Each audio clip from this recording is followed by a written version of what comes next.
돌감람나무 가지의 본성의 변화에 대해서 말씀을 전하도록 합시다. 우리가 오늘 살펴볼 로마서 11장 23절 말씀 다시 한번 보도록 합시다.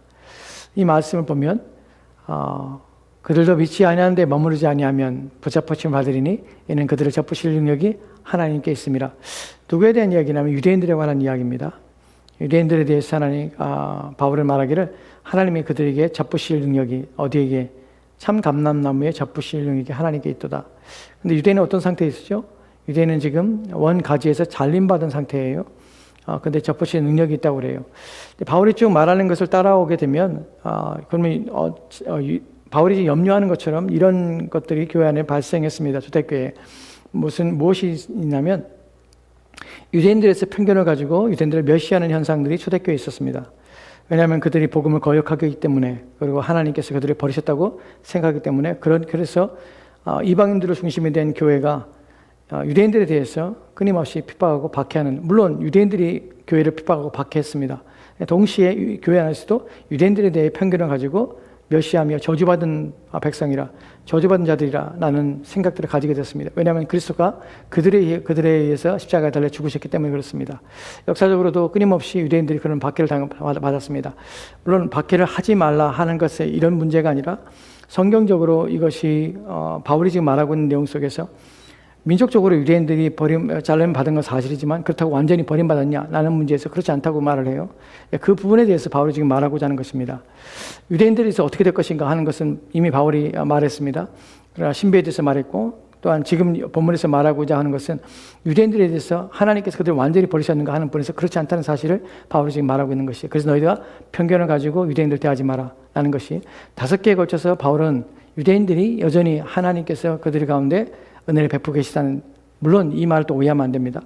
유대 우월주의자들에 대해서 얘기하는 것은 아닙니다. 유대인들은 우월하고 유대인들은 여전히 하나님께 그들과 함께 계시고 그들은 여전히 하나님 택하신 백성이라 말하는 것은 아닙니다. 그렇지 않아요.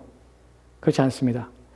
지금 말하고자 하는 것은 그들 가운데 택하심을 따라 하나님께서 구원한 자가 있다는 사실을 말하고자 하는 것이, 우리 오해하지 말라는 것이, 민족으로서 유대인들은 지금 꺾인 상태예요. 그러나 그럼 유대인을 완전히 버리셨냐? 그렇지 않아. 기회가 있어.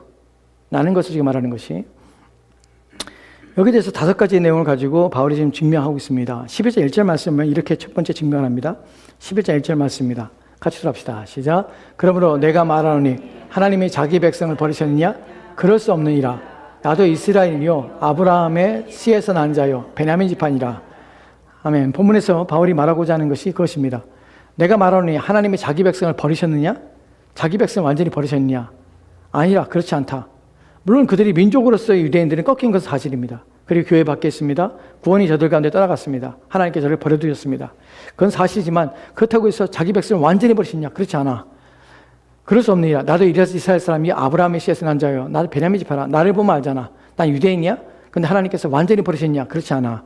그 중에서 택하신 자들은, 그 중에서 하나님께서 은혜에 의해서 택하신 받은 자들을 하나님 구원하시오. 또 첫 번째, 나를 봐라. 내가 바로 그 증거다. 하나님 자기 백성을 버리셨냐? 그럴 수 없느니라. 그리고 4절 5절 말씀은 이렇게 말씀하겠습니다. 4절 5절 말씀 같이 돌아갑시다. 같이 읽겠습니다. 시작. 그들에게 하신 대답이 무엇이냐? 내가 나를 위하여 바알에게 무릎 꿇지 아니한 사람 7,000명을 남겨두었다 하셨으니 그런즉 이와 같이 지금도 은혜로 택하심을 따라 남은 자가 있느니라. 아멘. 바울이 두 번째로 논지에서 증명하는 내용은 무엇이냐면 엘리야 시대의 사건들을 통해서 바울이 지금 말하고 있습니다. 우리가 알다시피 이세벨이 엘리야를 죽이려 했습니다. 그때 엘리야가 로뎀나무 아래에서 죽기를 원했죠. 그리고 하나님께서 엘리야야 호렙산으로 가라서 호렙산에 갔습니다. 거기서 동굴 안에 있을 때 하나님께서 엘리야에게 말합니다. 엘리야야 넌 어찌하여 여기 있느냐? 나는 물음에 엘리야가 대답하죠. 하나님, 나는 열심히 특심입니다. 그리고 모든 하나님의 선지자들 다 죽임받았고 나만 남았습니다 라는 말을 합니다. 그때 하나님께 하신 말씀이 아니라 내가 바알에게 무릎 꿇지 않은 7,000명을 남겼다. 지금도 은혜로 택하심을 따라 남은 자가 있느니라. 지금도 남은 자가 있다는 것이에요. 유대인들이 완전히 버림받았냐? 아니요. 그렇지 않아요. 은혜로 남은 자가 있다는 사실을 지금도 바울이 말하고 있는 것이에요. 세 번째로는 16절 말씀은 이렇게 읽겠습니다. 같이 돌아갑시다. 시작. 제사하는 처음 익은 곡식가루가 거룩한즉 떡덩이도 그러하고 뿌리가 거룩한즉 가지도 그러하니라. 아멘. 본문에서 제사하는 처음 익은 곡식가루가 상징하는 것이 무엇입니까? 아브라함과 이삭과 야곱, 족장들, 처음 곡식이 거룩한즉 떡덩이도 그 거룩한 곡식으로 만든 떡덩이도 거룩하지 않을 것이냐. 물론 여기서 유대인들이 거룩하다는 말이 아닙니다. 육신적으로, 혈통적으로 아브라함과 이삭과 야곱의 후손들이라는 혈통적으로 그러한 자들이 거룩하다는 말이 아니에요. 아직도 은혜에 따라 남은 자들이 거룩하다는 것이에요. 그리고 거기에 대해서 또 다른 의미로 뿌리가 거룩한 즉 나무도 가지도 거룩하니라. 왜냐하면 뿌리와 가지는 무엇입니까? 뿌리의 본질적인 속성을 가지고 그 뿌리에 진역을 받아서 가지가 나옵니다. 즉 뿌리와 가지는 하나인 것이에요. 그렇기 때문에 이와 같이 동일하다라는 것입니다. 즉 지금까지 바울이 말하고 있는 내용의 핵심은 무엇입니까? 유대인들이 완전히 버림받았냐? 아니요. 하나님 택하신 자들을 버리셨냐? 그렇지 않아. 그럼 어떤 것입니까? 은혜에 따라서 지금도 택하신 받아 구원받는 자들이 있다는 사실이에요. 그리고 나중에 24절 말씀에는 우리가 읽었던 23절 말씀에는 또 다른 차원에서 이런 말씀하는 것이에요. 23절 말씀 다시 한번 봅시다. 네 번째 내용입니다. 네 번째 같이 보도록 합시다. 시작. 그들도 믿지 않은데 머물지 아니하면 접붙임을 받으리니 이는 그들을 접붙이신 영이 하나님께 있습니다. 아멘. 이걸 통하여 네 번째 증명하는 것이에요. 첫 번째는 이스라엘 백성, 내가 이스라엘이지 않았냐? 그러니까 하나님을 버리셨냐? 두 번째로는 하나님께서 택하신 자들을 버리시겠냐? 버리지 않을 것이다. 은혜에 따라서 엘리야 시대를 통해서 은혜에 따라서 택하신 분 따라 구원받는 자들이 여전히 있다. 그리고 세 번째에서는 뿌리와 가지, 그리고 또한 첫 열매가 거룩한 주, 그 다음에 가루가 거룩한 주, 떡덩이도 거룩하다 라는 말로. 그리고 네 번째에서는 믿지 아니하는데 머무르지 아니하면 접붙임을 받으리니 이는 그들을 접붙이시니 하나님께 있습니다. 접붙이실 것이라는 하나님의 계획과 목적에 대해서. 그리고 다섯 번째는 접붙이실 때 어떤 능력으로 접붙이는가 하는 부분에서 이방인들이 접붙이는데 하나님께서 원 가지는 더 아끼지 않겠냐? 그럴 능력이 있다는 사실을 지금 바울이 말하고자 하는 것이. 여기까지 우리가 알게 되는 내용들 속에서 정리하자면 이런 것입니다. 바울은 지금 무엇에 대하냐면 전체적으로 구원에 대해서 하나님의 구원의 계획의 전체적인 조명들을 가지고 있습니다. 그래서 우리가 살펴봤듯이 하나님의 신비에 대해서, 비밀에 대해서 내가 너에게 말하는데 어떤 때가 이르더니 민족으로서 유대인들이 회개하고 하나님께 돌아온다는 사실을 지금 바울이 말했어요. 그러니까 그 사실에 대해서 우리도 이해합니다. 우리는 전체적인 조명을 가지고 있습니다. 아직 마지막 때에 우리가 알다시피 마태복음 24장을 통해서 종말의 시대에 있어야 될 일이 무엇인지에 대해서 주님께서 말씀하셨습니다. 또 하나 우리가 로마서를 통하여 보게 되는 종말이 있기 전에 어떤 일이 있을까라는 부분에서 민족으로서 유대인들이 그리스도 앞에 나온다는 것이. 여기서 주의할 것이 무엇입니까? 유대인들이 회복되고 유대인들이 예배가 회복되고 유대인들이 성전이 회복되고 유대인들이 제사가 회복되고 그런 차원이 아니에요. 다 거짓이에요. 그런데 이단에 속한 것입니다. 유대인들이 회복될 때 어떤 일이 있습니까? 반드시 그들 또한 우리와 동일한 믿음 가운데서 그들이 회복될 것입니다. 그들은 반드시 그리스도 앞에 나올 것이며 그리스도 앞에 무릎을 꿇으며 그리스도를 믿는 방식으로 그들은 구원 얻을 것입니다. 이것이 바울이 말하고자 하는 중요한 내용이에요. 우리가 여기서 이따가 기도할 내용 첫 번째 내용이 바로 그것입니다. 우주적인 차원에서 하나님이 구원 계획을 가지고 계십니다. 그래서 하나님의 구원 계획 속에서 어떤 일이 있었습니까? 하나님께서는 아브라함과 이삭과 야곱을 택하시고 그 족장을 통하여서 그 씨를 통하여서 하나님 내셨지만 자기 민족을 냈지만 하나님께서는 그들의 혈통이 아니라 영적인 이스라엘과 영적인 하나님의 자녀들을 이미 그들 통하여 나게 하신 것이에요. 그리고 우리가 로마서 9장을 통하여 봤던 것이 무엇입니까? 새 인류가 하나님께서는 그때부터 시작하였고 그때부터 시작한 것이 아니죠. 이미 하나님께서는 아담의 범죄 후에부터 하나님의 새 인류를 하나님의 영적인 하나님의 자녀들을 육신적인 혈통에 따라서 나게 하셨고 그들을 통하여서 끊임없이 하나님의 나라를 세워갔으며 하나님의 백성들을 모으시고 하나님께 새 인류를 하나님께 만들어 가셨다는 사실을 우리가 알게 되는 것이에요. 그리고 결국에는 나중에는 어디까지 유대인들까지도 나중에 돌아오는 일들을 있게 될 것이라는 것입니다. 이것이 하나님의 전적인 구원의 과정이고 구원의 내용들이에요. 우리는 이러한 사실을 알기 때문에 어떤 기도를 합니까? 하나님 뜻이 이루어지기를 원합니다. 구원의 완성 속에서 하나님 나라가 완전히 회복되고 주께서 영적으로 택하신 자들이 돌아와 하나님 나라의 백성으로서 주의 나라를 세워지는 그 날을 우리는 보기 원합니다. 나는 청원을 우리는 하나님께 드리는 것이 마땅한 것입니다. 이것이 첫 번째 중요한 내용입니다. 두 번째 내용을 살펴봅시다. 이제 본문의 내용을 좀 더 설명해서 말씀드릴게요.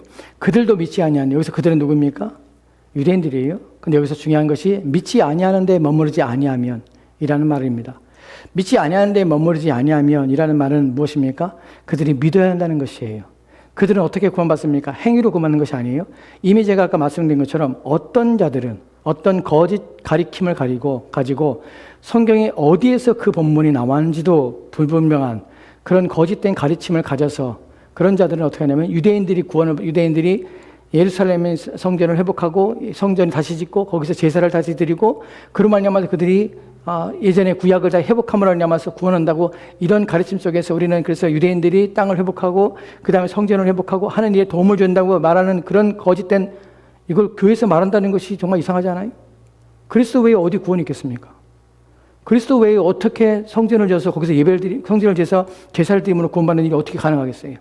지금도 구약의 제사를 드리는 구약의 그런 방식으로 제사장이 세워지고 레위인들이 세워지고 그들을 통하여서 제사를 드림 말미암아서 죄가 사함받고 하는 일이 가능합니까? 가능하지 않은 일을 왜 가능하다고 얘기하죠? 왜 이런 불결한 일들이 생각하죠? 왜냐하면 히브리서 8장 9장에 뭐라고 말합니까? 구약의 제사는 짐승의 피를 어떻게 합니까? 사람을, 죄를 깨끗하게 할 수 있다고요? 없어요. 짐승의 피는 사람의 죄를 깨끗하게 할 수 없어요. 그게 어떻게 합니까? 해마다 제사를 드리고 매번 제사를 드리는 것이에요. 근데 이 모든 죄를 단번에 누구의 피로? 우리 주 예수 그리스도의 피로 말미암아 죄 사함을 받은 것이에요. 그래서 구약의 모든 정결은 무엇입니까? 오시기까지 그리스도가 오시기까지 모든 것을 어떻게 본체가 올 때까지 모든 것은 다 모형인 것이에요. 개혁될 때까지 남겨둔 것이에요. 언제? 그리스도 오심으로 개혁된 것이에요. 그것이 무엇이었는지를 그 본질이 무엇이었는지를 이제 실체가 드러나기 때문에 다시 모형으로 들어가서 구원을 받는다고요? 다시 모형으로 들어가서 다시 그들의 죄를 사함한다고요? 이런 방식으로 구원이 있으라고요? 이것은 유대인과 동일한 것이에요. 기독교도 아니고 복음도 아닌 것이에요. 그런데 사람들의 마음속에 이런 거짓된 가르침으로 사람들을 미혹시키는 일들이 있습니다. 그렇지 않아요. 본문에서 그들이 믿지 아니하는 그들은 유대인입니다. 유대인들이 어떻게 됩니까? 반드시 그들도 믿음으로 도와야 합니다. 그리스도 예수를 믿음으로 구원받습니다. 다른 방식은 없습니다. 본문이 말하는 중요성이 그것이에요. 믿음으로 구원받는 이 방식 외에는 아무것도 가능하지 않다는 것이에요. 모든 자들은 반드시 믿음으로 구원받는 것이 어떠한 행위나 어떠한 일로 말미암아 절대로 구원받지 못합니다. 오직 예수 그리스도를 믿는 그 믿음 안에서만 구원이 있습니다. 믿음이 없다는 것은 믿지 않는다는 것은 무엇입니까? 그들은 불신 안에 있는 것이에요. 가장 큰 죄가 무엇이 아닙니까? 불신이에요. 사람들이 왜 심판과 지옥에 갑니까? 불신하기 때문이에요. 불신의 죄는 씻을 수가 없습니다. 믿지 않는 것, 이것만큼 큰 죄는 없습니다. 다른 모든 죄, 우리가 짓는 죄, 그 이상이 무엇입니까? 그 이상 모든 죄보다 가장 우리로 하여금 하나님의 진노와 심판에 서게 되는 가장 중요한 죄가 바로 믿지 않는 불신의 죄입니다. 그래서 성경 예수님께서 이렇게 말하요. 요한복음 3장에 18절 말씀에 이렇게 기록되었습니다. 요한복음 3장 18절 말씀 같이 돌아봅시다. 같이 읽겠습니다. 시작. 그를 믿는 자들은 심판을 받지 아니하는 것이요 믿지 아니한 자는 하나님의 독생자의 이름을 믿지 아니함으로 벌써 심판을 받은 것이라. 벌써 정죄받은 것이라. 벌써 죄인이라고 판결난 것이다. 믿지 아니하면 판결받는 것이에요. 정죄된 것이에요. 또한 요한복음 16장의 9절 말씀은 이렇게 기록되었습니다. 요한복음 16장 9절 말씀 같이 돌아봅시다. 시작. 죄에 대하여 하면 그들이 나를 믿지 아니하며. 아멘. 죄에 대하여라면 그들이 나를 믿지 아니하며. 가장 큰 죄가 뭐냐면 바로 불신입니다. 믿지 않는 죄예요. 그러니까 모두가 다 죄를 짓습니다. 그것 때문에 누구는 크고 우리는 그렇게 생각해요. 큰 죄를 지은 것과 작은 죄를 지은 것과 물론 우리 차원에서는 모두가 다 차별이 있고 모두 경한 것이 있고 중한 것일 수 있습니다. 근데 그 죄를 말미암아서 누가 큰 죄를 졌느냐에 따라서 사함받는 것이 달라진다고 생각해요. 그렇지 않아요. 그렇지 않아요. 모두가 다 하나님 앞에는 동일한 죄입니다. 그 중에서 가장 큰 죄가 뭐냐면 불신의 죄인 것이에요. 이 죄는 모두가 다른 죄를 더 많이 졌기 때문에 지옥에 가는 것이 아니라 믿지 않기 때문에 지옥에 가는 것이에요. 누군가는 다른 사람보다 더 큰 죄를 졌음에도 불구하고 그 죄를 사함받는 일인데 누구 때문에? 오직 그리스도 예수를 말미암아서 믿음 말미암아 죄 사함 받고 회개함으로 그의 영혼이 깨끗함 받는 것이에요. 오직 믿음 말미암아 구원받는 것과 또한 가장 큰 죄는 불신이라는 죄라는 사실을 기억하시 바랍니다. 왜 불신자가 지옥 가냐고요? 믿지 않기 때문이에요. 죄에 대하여라면 그들이 나를 믿지 아니하므로. 이미 정지된 것이에요. 그 때문에 그들을 두면 어떻게 됩니까? 믿음으로 도와야 되는 것이에요. 믿음으로 나아야 돼. 다시 로마서 봅시다. 로마서 영수사님, 다시 봅시다. 믿음에 대해 강조했던 거 있습니다. 여기서 또 하나 중요한 것이 있습니다. 왜 바울은 부정적인 부정어를 사용해서 이렇게 표현하는가 하는 부분이에요. 믿음을 믿지 아니하는데 믿는데 머무르면이라고 하지 않고 믿지 아니하는데 부정을 씁니다. 그 다음에 머무르지 아니하면이라는 부정을 씁니다. 왜 이런 표현을 썼을까요? 왜냐하면 이 문법적으로 중요합니다. 왜냐하면 바울이 지금 강조하는 것은 무엇이냐면 사람이 믿지 않는 데에 대한 책임이 인간에게 있다는 사실을 강조하기 위해서 그런 것이에요. 너희가 믿지 아니한 것은 너희의 책임이라는 것이에요. 너희가 부정하는 것은, 불신하는 것은 너희의 책임이지 하나님의 책임이 아니라는 것이. 근데 여기서 우리가 의문이 들죠? 무슨 의문이 듭니까? 우리가 구원에 있어서 생각할 때 하나님의 은혜의 택하심을 따라 구원을 받는 것이에요. 그럼 하나님이 택하시기 때문에 누군가 믿고 그 구원을 얻고 중생함을 경험하는 것이에요. 성경이 말하는 것이 하나님의 주권적인 선택의 결과로 우리의 구원이 이루어진다고 말을 해요. 그런데 거기에 대해서 누군가 하나님의 주권적인 선택의 결과로 말미암아서 구원을 얻는다면 내가 믿지 않는 것은 하나님의 주권적인 선택이 내 안에 없기 때문에 내가 구원을 받지 못한 것이 아닌가. 그렇기 때문에 나의 책임이 아니라고 할 수 있다는 것이에요. 거기에 대해 성경은 그렇지 않다고 말을 해요. 성경은 두 가지를 얘기한다고 말씀드렸죠. 무엇에 대해 말합니까? 첫 번째로는 모든 구원은 하나님의 주권적인 선택의 결과로 말미암아 주어지는 것이라고 말을 해요. 그래서 은혜가 되는 것이 은혜의 선택에 의해서 주어지는 것이에요. 그럼에 불구하고 성경은 또 뭐라고 합니까? 너는 회개하고 복음을 믿으라는 말씀을 듣는 것이에요. 마가복음 1장 15절 말씀에 예수님 뭐라고 말합니까?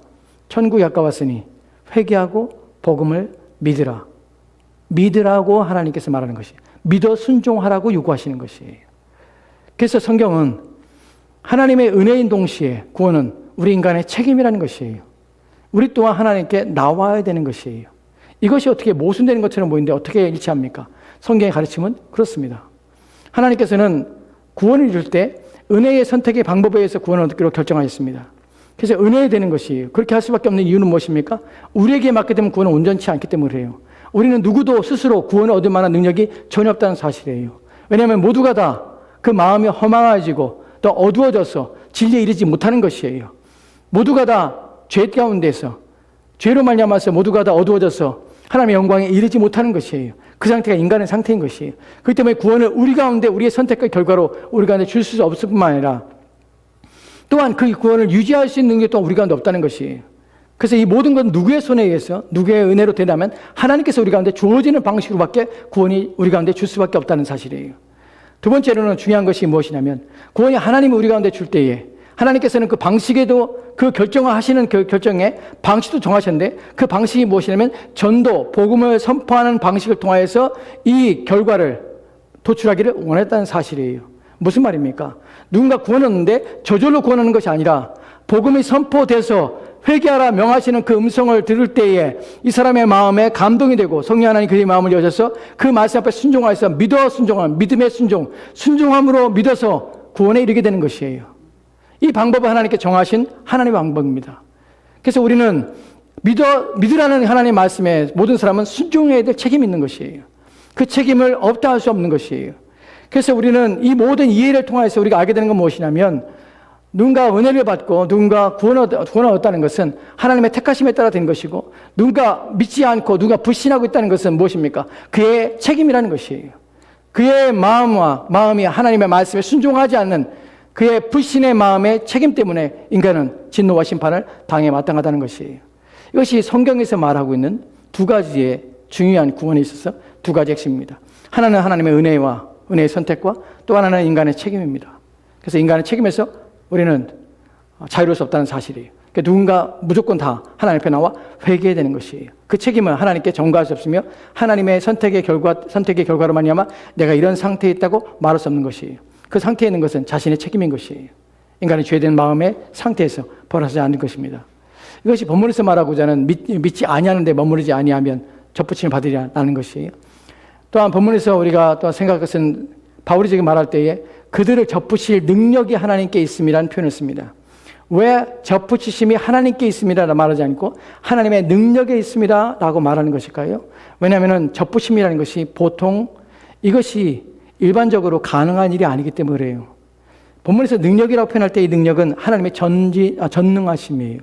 창조하시는 그 능력이 이 일에 일어나는 것이 우리가 지난주에 살펴봤듯이 하나님의 창조의 능력에 대해서 여러분 들으실 때 하나님의 창조에서 바라라는 단어가 우리 구원에 있어서 하나님께서 새로운 영으로 우리를 창조하여 주시는 그 능력이라고 말씀드렸습니다.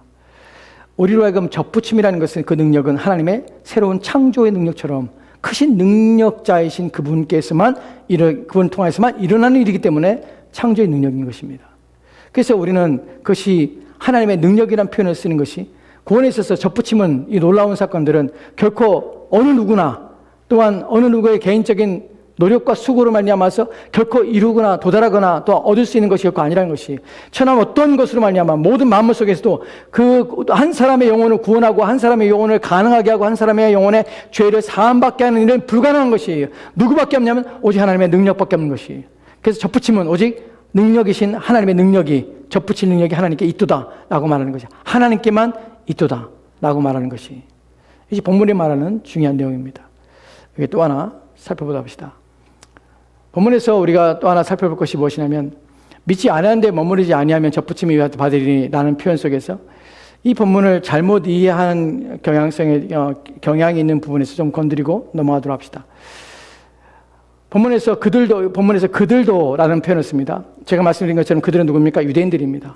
근데 유대인들이라고 할 때 유대인들은 생각해 보시오. 여러분이 본문을 좀 여러분이 이해하는 차원에서 생각해 보십시오. 여기서 유대인들은 어떤 유대인들입니까? 유대인들도 믿지 않았는데 머무르지 아니하면 접붙임을 받으리니. 그러면 바울이 지금 살고 있는 동시대의 유대인들이 믿지 않았는데 머무르지 아니하면 접붙임을 받습니까?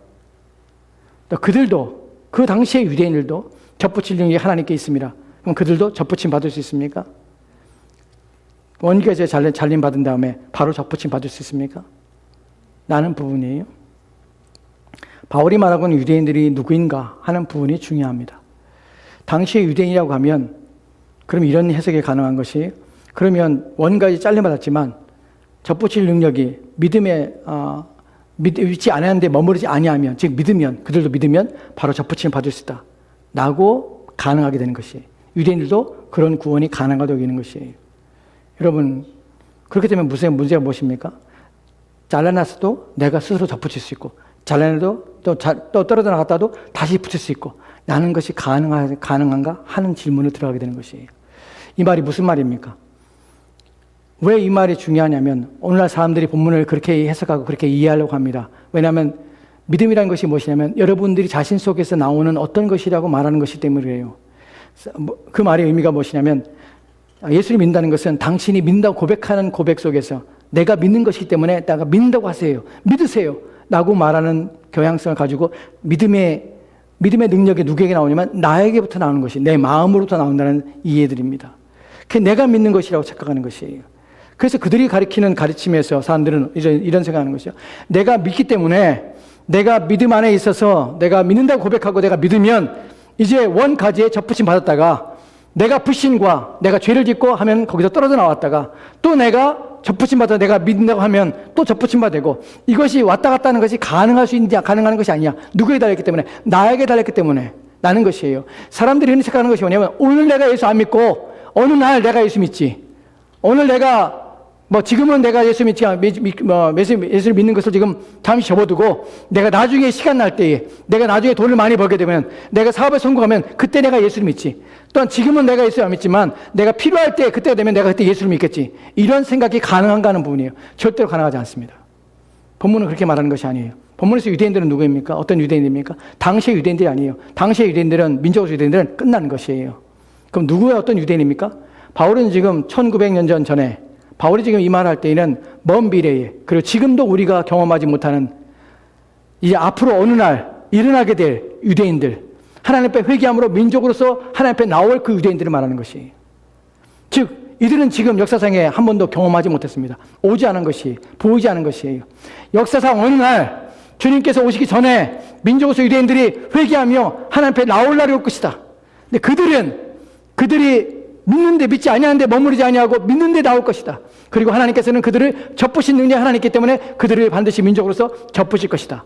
즉 이 유대인들은 어느 날 당시의 유대인들이 아니라 먼 미래에 있을 유대인들이에요. 본문이 말하는 것이 의미가 무엇이냐면 구원을 중생을 경험하고 또한 체험했다고 할지라도 그것이 내가 떨어져 나갔다가 또 다시 들어오고 내가 그리스도 안에 있다가 그리스도 바깥에 나갔다가 그리스도 안에 다시 들어오고 하는 일이 가능한가? 절대로 가능하지 않습니다. 그런 구원의 방식은 없습니다. 오늘 내가 예수 믿다가 오늘 어려움이 생겨서 또한 일이 생겨서 또한 지금은 내가 예수를 믿고 싶지 않아서 지금은 내가 하나님 앞에 헌신하거나 봉사하거나 또한 섬기거나 하는 일을 지금은 내가 원하지 않아서 이후에 어느 때 내가 시간이 되면 다시 내가 하나님 앞에 나와서 하나님 믿겠지. 하나님 믿을 거야. 나는 것이 가능하지 않다는 것이에요. 왜 가능하지 않을까요? 그리스도께서 자기의 접붙인 자를 결코 끊어내시지 않을 뿐만 아니라 접붙임 받은 자는 결코 스스로 잘라나가지 못합니다. 왜냐하면 그리스도의 사랑이 그를 붙잡고 그리스도의 은혜가 그를 감화하며 그의 삶을 바꿔놓기 때문에 그는 더 이상 옛 본성에 따라 삶을 살아내지 않아요. 이 부분을 이따가 설명드릴게요. 절대로 가능하지 않습니다. 누구만 가능합니까? 이 가지, 원 가지에 붙어있지 않은 것들만 가능합니다. 그들은 원래 붙어있지 않았기 때문에 나가는 것이에요. 들어왔다 나갔다 절대로 할 수 없습니다. 그것이 가능하지 않습니다. 히브리서 6장에 보면 4절부터 6절까지 이렇게 말씀하고 있습니다. 같이 들어갑시다. 시작. 한 번 비침을 받고 하늘의 은사를 맛보고 성령에 참여한 바 되고 하나님의 선한 말씀과 내세의 능력을 맛보고도 타락한 자들은 다시 새롭게 하여 회개하게 할 수 없나니 이는 그들이 하나님의 아들을 다시 십자가에 못 박아 드러내고 욕되게 함이라. 아멘. 타락한 자들은 다시 새롭게 할 수 없습니다. 한 번 비침을 받고 하늘의 은사를 맛보고 한 번 비침을 받았습니다. 그래서 하나님이 진리의 말씀이 이렇구나, 예수 믿어 구원받는구나 하는 것을 알았습니다. 또한 성령에 참여한 바 돼서 성령의 능력도 경험했습니다. 근데 하나님의 선한 말씀과 내세의 능력을 맛봤습니다. 그렇구나. 이런 것들을 경험하고 신앙에 대한 경험하고 맛을 봤습니다. 그런데 문제는 그러고 타락한 자들은 어떻게 다시 새롭게 하여 회개할 수 없나니. 왜냐하면 자신 스스로가 돌아올 수 없습니다. 또한 주님께서는 그렇게 나갔다가 들어왔다 하는 것을 또한 그분은 허락도 않을 뿐만 아니라 그런 일은 불가능합니다. 그 때문에 그리스도 안에 있는 자들은 끝까지 그리스도 안에 있을 것입니다. 그리스도 안에 있지 않았던 자들은 자기들 스스로 나갔다 들어왔다 하는 것처럼 보이지만 들어온 것은 아니에요. 원래 아닌 것이에요. 원래 아니기 때문에 그런 삶을 사는 것입니다. 여러분, 지금이라는 시간을 놓치고 하나님이 자신을 부르시는 그 은혜를 경험하실 때 그것을 붙잡지 아니하는 자가 겪게 될 하나님의 진노와 심판이 크다는 사실을 기억하셔야 합니다. 하나님 은혜 주실 때에 내가 그 은혜를 놓치며 하나님 내게 긍휼과 자비하심을 더하실 때에 긍휼과 자비하심을 가벼이 여기는 그 경박한 마음과 삶의 태도를 보일 때에 그 사람에게는 영원한 생명이 그에겐 주어지지 않을 것입니다. 그것 때문에 우리는 하나님이 주시는 모든 은혜에 대해서 온 마음을 다하여 반응해야 됩니다. 고린도서에 뭐라고 말합니까? 지금은 은혜의 때예요. 구원의 때라. 이것을 가볍게 여기지 말라고 합니다. 우리가 주신 은혜를 가볍게 여기지 마십시오. 여러분이 주신 구원을 가볍게 여기지 마십시오. 그리스도께서 자신의 피를 가지고 사신 보배롭게 흘리신 피로 말미암아 주신 그 은혜를 헛되게 하지 말아야 될 것입니다. 마지막 하나 더 모아쳐도 합시다. 24절 말씀입니다. 어떻게 하나님께서 접붙이시는가 하는 부분입니다. 같이 들어갑시다. 시작. 내가 원 돌감나무에서 찍힘을 받고 본성을 거슬러 좋은 감람나무에 접붙임 받았으니 원 가지인 이 사람들이야 얼마나 더 자기 감람나무에 접붙임을 받으랴. 아멘. 나중에 하나님께서 유대인들에게 접붙여서 그들을 원 가지에 붙이실 것이라는 사실을 말씀하고 있습니다. 근데 여기서 중요한 것이 내가 원 돌감나무에 찍힘을 받았고, 여기서 내가 누구입니까? 이방인들입니다. 누굽니까? 저와 여러분들이. 저와 여러분들이 원 돌감나무에 찍힘을 받았습니다. 원 돌감나무는 무엇입니까? 아무짝에도 쓸모없이 땅을 버리며 땅을 황폐하게 하는 것입니다. 땅을 쓸모없게 하는 것입니다. 우리가 잘 알다시피 예수님께서 비유를 통해서 말씀하셨습니다. 나무를 심고 물을 주고 꺼졌습니다. 그런데 열매를 맺지 않습니다. 찍어버리라고 합니다. 잠시만 기다리십시오. 종들이 말립니다. 그래서 더 우리가 갖고 돌봐서 이 나무에 열매를 맺게 하겠습니다. 그런데 열매를 맺지 않아 찍어버립니다. 열매를 맺지 않으면 찍어버립니다. 원 돌감나무는 찍어버리며 땅만 버리는 것입니다. 그래서 누구도, 과수원하는 누구도 원예를 누구도 돌감나무를 그냥 내버려두지 않습니다. 근데 여기에 중요한 것인데 돌감나무에서 찍힘을 받고 본성을 거슬려 좋은 감람나무에 접붙임 받는 것입니다. 말씀드렸다시피 이것은 원예적으로 아무도 하지 않는 방식입니다. 아무도 하지 않습니다. 이것은 미련한 짓이고 멍청한 짓입니다. 왜 그럴까요? 왜냐하면